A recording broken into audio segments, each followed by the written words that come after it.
I structure a rundown, there's 4 blocks: the A block, the B block, the C block, the D block.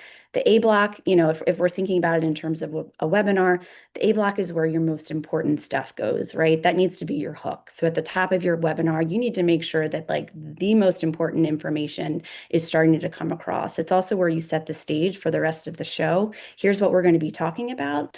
And you keep teasing that throughout. The B block is usually where you start to dive into some of the nitty gritty of the information. So in the case of webinars, maybe that's some case studies. Maybe it's how it's applying, the information that you're sharing is applying in your work. The C block is sometimes where, you'll tie up the loose ends. So in TV, it's maybe like, here's the lineups, here's the starting pitchers. In a webinar, it's, okay, here are some interesting points that you need to know. This is what this looks like in application, some different considerations, but this is really just a tiny bit of it.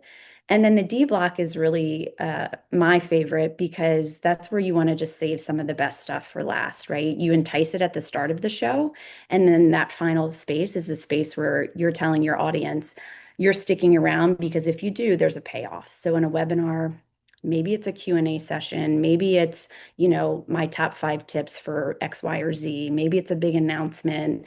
Think about it, think of what will work for your association.